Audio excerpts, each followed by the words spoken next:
Hello everyone, you're watching Everything Weapons. Welcome back to the channel and another video. U.S. Air Force's Fightertown, Alaska plan takes shape. The Air Force intends to drastically expand its premier northern outposts as Alaska's importance for Arctic and Pacific operations continues to grow.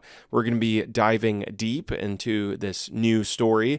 All credit to thewarzone.com, where we will be reading this article today. So, the U.S. military has released new details about the massive Fightertown recapitalization, or FTR, program at Joint Base Elmendorf-Richardson in Anchorage, southern Alaska. This is a huge effort valued at approximately $7 billion that would effectively create an entirely new fighter hub to support future Air Force operations in the strategically important Arctic and Pacific regions. The details emerged in a special notice announcing an upcoming virtual Industry Day where government officials plan to brief contractors on the scope of the program and gather feedback on construction risks, industry capabilities, and acquisition strategies before moving towards a formal procurement process. While the notice from the U.S. Army Corps of Engineers is intended primarily as market research, it offers one of the clearest looks yet at the scale and ambition of the Fightertown recapitalization effort. According to the notice, existing airfield facilities cannot support the program's requirements, prompting the new selection of a new site to expand the current airfield infrastructure.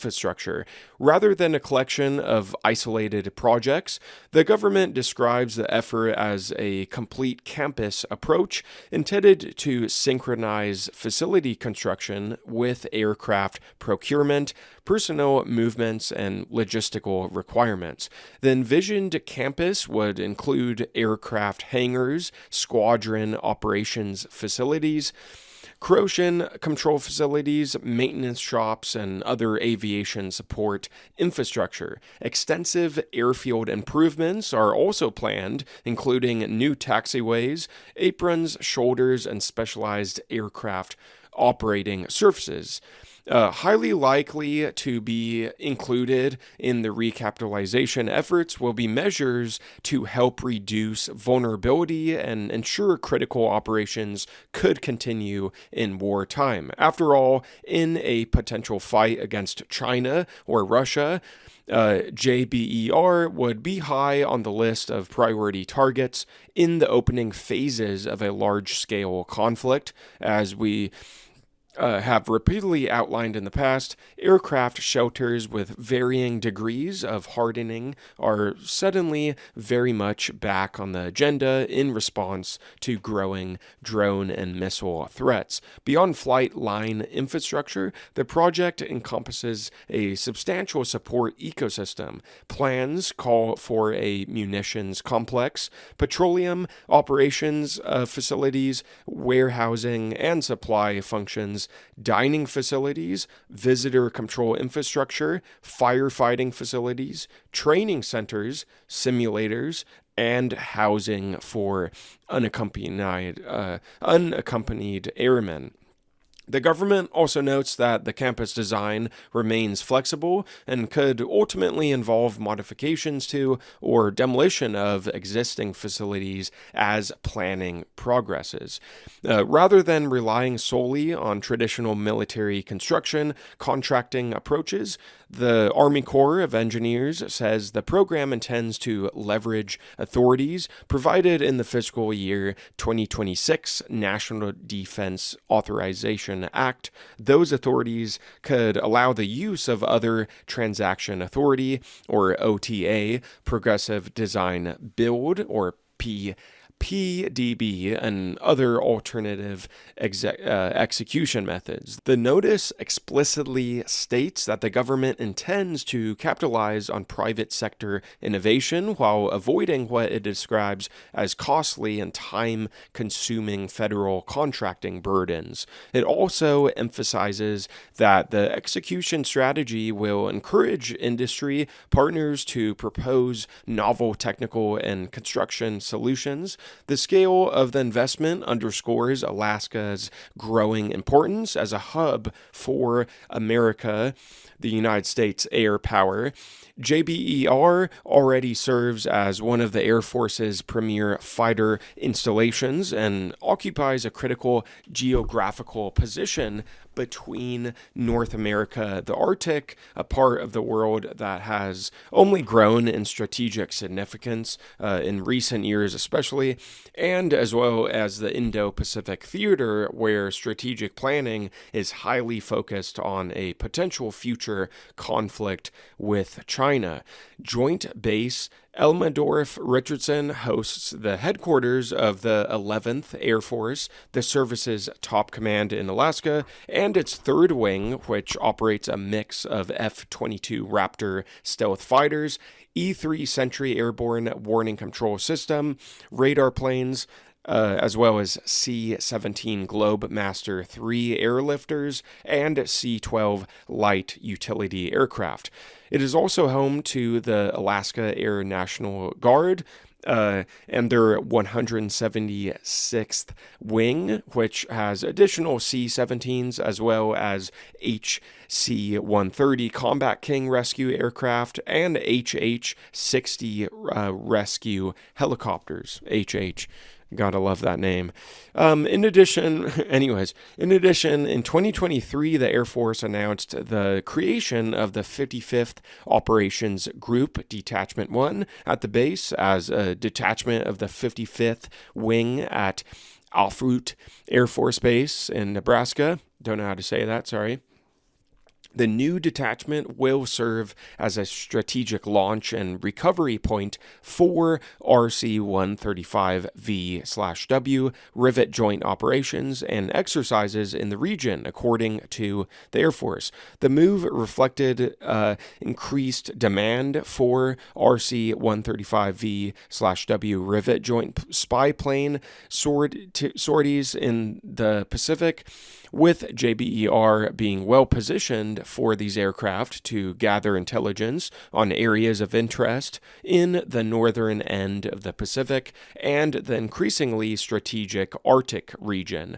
The arrival of the rivet joint prompted a previous reconstruction effort at JBER in what the Air Force described as a mega project. One of the two runways there was extended to help it better support operations involving larger aircraft like these. In the future, the strategic location of JBER, as well as its current status as one of the few F-22 bases, suggests that it could eventually host the F-47 6th generation stealth fighter, the first of which is expected to make its first flight sometime in 2028. The F-47 could therefore well end up as the centerpiece of the Alaskan Fightertown, in keeping with the vision for the jet serving as a critical force multiplier that can bring together other crewed and uncrewed assets.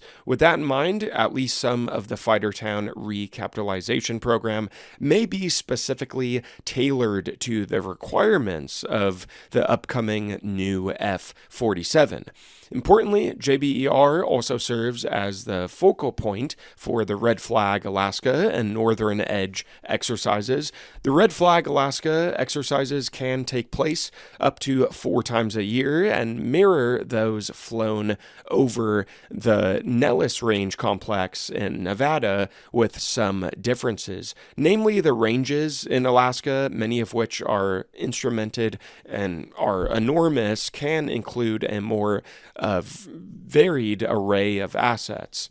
From JBER and other bases in the region, Red Flag Alaska participants have access to the Joint Pacific Alaska Range Complex, covering an area of more than 67,000 square miles and providing 77,000 square miles of airspace above JPARC, the Joint Pacific Alaska Range Complex. And it's the largest instrumented air, ground, and electronic combat training range in the entire world on Earth, according to the U.S. Air Force. It is regularly used to provide a realistic training environment for full spectrum engagements, ranging from individual skills to large-scale joint engagements. And JPARC's role could grow further in the coming years as the U.S. Air Force pushes large-scale exercises further and further out into the broad expanses of the Pacific. Other range complexes further down along the West Coast are seeing increasing use as well. Even very large overland ranges, such as the sprawling Nevada Test and Training Range, or NTTR, adjacent to Nellis Air Force Base, are increasingly constrained when attempting to replicate modern situations and scenarios based on ever-growing adversary anti-access and aerial denial, or A2AD bubbles. Meanwhile, Northern Edge also occurs in and around Alaska every 2 years, with these large-scale events being used to test and evaluate new systems and capabilities from across the U.S. military. In the past, the U.S. Air Force has described Northern Edge as a demonstration of the U.S. commitment to the region by building advanced common interests and a commitment to our allies and partners in ensuring a free and open Indo-Pacific, as well as showcasing U.S. ability to defend the homeland from and throughout Alaska. As planning advances, we will learn more about what this new Alaskan Fightertown will look like. What is already clear is that the U.S. Air Force and the Pentagon are preparing for a long-term expansion and modernization effort on a scale rarely seen at an operational fighter base. So more details could emerge during the industry day scheduled for June 30th. Of 2026 this year, very soon in a few days, when government officials will provide a comprehensive update on the program and solicit feedback from industry partners on how to execute one of the Air Force's biggest military infrastructure projects coming up. So yeah, that's pretty much it. All credit to thewarzone.com and Thomas Nudick, the staff writer there. So that's where I was reading this article from. But thank you so much for watching. If you found this a little bit entertaining or learned something about the Air Force's Fightertown, Alaska plan taking shape in approaching 2030, please drop a like. A thumbs up is greatly appreciated. Smash the like button, guys. Takes 1 second, helps me out so much in the algorithm, pushes my videos to new people to enjoy them. And type us a comment down below of what you thought about this episode. Subscribe, ring the bell. That way you don't miss any videos that we post in the future. And also check out my older content on the channel. Lots of videos to binge watch. Everything from weapons lists to military stories and news. So yeah, that's pretty much it. Thanks for sticking around. If you're still listening, I hope you have a great day and take care.